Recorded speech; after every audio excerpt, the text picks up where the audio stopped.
Welcome. Today, we're diving into the work of Dr. S.K. Singh, focusing on pressure differential mapping and qualification studies. We'll explore how measuring pressure differences helps us understand complex systems better, and why these studies are crucial for ensuring accuracy and reliability in various applications. Let's get started. Let's start by understanding what pressure differential mapping really means. It's the careful measurement of pressure differences between cleanroom areas, both when things are still and when they're running. Why do we do this? To make sure airflow moves the right way, confirm the pressure cascade is working as designed, spot any weak spots in containment, support HVAC system checks, and prove we meet regulations. For example, in a sterile manufacturing facility, mapping pressure between different graded areas ensures contamination stays under control. Let's talk about regulatory expectations for cleanroom environments. The EU's GMP Annex 1 sets clear requirements, like maintaining proper pressure differentials and continuously monitoring critical areas. It also demands scientific justification for environmental controls, plus thorough investigation if pressure excursions occur. Meanwhile, WHO GMP and PIC-S GMP focus on verifying pressure cascades, qualifying HVAC systems, and documenting environmental controls. And the US FDA emphasizes pressure controls that prevent contamination and keep the environment stable.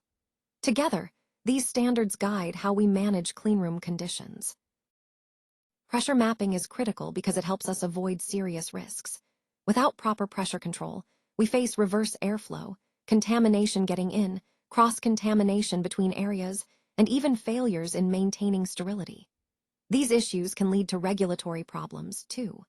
On the flip side, pressure mapping verifies that our cleanroom design works as intended. It spots pressure imbalances early, supports thorough risk assessments, and strengthens our contamination control strategy. For example, it can reveal a low-pressure zone near a material transfer hatch that might otherwise go unnoticed.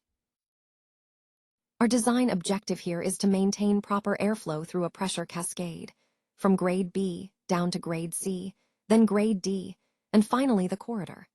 We want to keep a steady pressure difference of about 10 to 15 pascals between each adjacent room. This ensures air moves in the right direction, preventing contamination. The table shows typical pressures, starting at plus 35 pascals in grade B, stepping down to plus 5 pascals in the corridor. This stable pressure gradient is key for pharmaceutical environments. Let's walk through the qualification lifecycle for pressure systems. First, design qualification. This step makes sure the pressure cascade design actually meets the process needs. Next, installation qualification. Here, we verify that all the key components are installed correctly. That includes pressure transmitters, gauges, alarms, and monitoring systems. Then comes operational qualification, where we challenge the pressure limits and alarms to confirm they respond as expected. Finally, performance qualification. This proves the system can maintain consistent pressure control during everyday operation. Let's walk through the pressure mapping methodology we used in this study. First, we collected measurements at key points, airlocks, change rooms, production rooms, and material transfer areas. The process started with reviewing the cleanroom layout and the intended pressure cascade design. Then, we pinpointed exactly where to take our measurements. Next, we calibrated our instruments to ensure accuracy. After that, we recorded pressure differentials under both static and operational conditions. Finally, we analyzed the results to spot any deviations from the expected pressure patterns.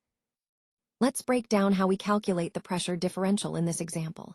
We start with the higher pressure, 34 pascals, and subtract the lower pressure, which is 21 pascals. That gives us a difference of 13 pascals. Our acceptance range is between 10 and 15 pascals, so this result falls right within that window. That means the pressure cascade is maintained successfully, and the system passes this key qualification check. Let's talk about dynamic condition testing, why it matters and what it looks like in practice.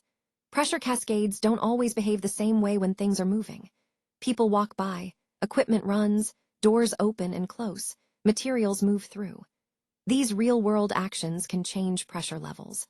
For example, a pressure differential might drop from 15 pascals to 11 during a door opening, then bounce back to 15 once the door closes. This tells us the system recovers well, keeping airflow integrity intact. When we map out these systems, certain problems tend to show up again and again.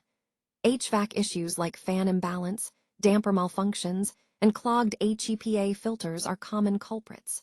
Operationally, things like doors opening at the same time or too much foot traffic can throw off the environment. Instrumentation isn't immune either. Sensor drift and calibration errors can skew readings.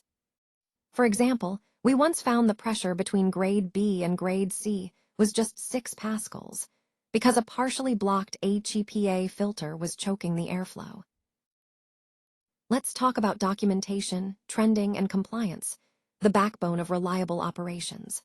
First, qualification documentation includes essential records like protocols, raw data, calibration certificates, test reports, deviation reports, and approval records. These keep everything transparent and traceable. Then, trending involves reviewing key factors, pressure stability, alarm frequency, and excursion history. For example, a trend review might reveal a gradual pressure decline over 6 months, prompting preventive HVAC maintenance before issues arise. It's all about staying ahead, not just reacting. Pressure mapping and qualification bring clear benefits across the board. First, they protect our products by reducing contamination risks and boosting sterility assurance. On the operational side, they help maintain stable environmental control and catch HVAC issues early, before they become problems. Compliance gets stronger too, inspections go smoother, and we meet good manufacturing practices more confidently. This includes everything from scientifically justified pressure cascades to continuous monitoring, alarm management, and ensuring data integrity. It's a comprehensive approach that supports quality and safety at every step. Let's wrap up by looking at why pressure differential mapping and qualification studies are so important. These studies prove that cleanroom pressure cascades work as they should, keeping contamination under control in regulated environments. They give us documented proof that pressure differences stay within set limits, which means airflow moves the right way, products stay protected, and we meet strict GMP requirements.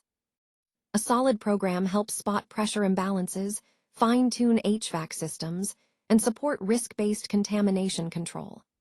By combining science, regular checks, and requalification, we keep cleanrooms performing reliably, ready for inspections, and producing safe, high-quality products consistently. Thanks for joining me today.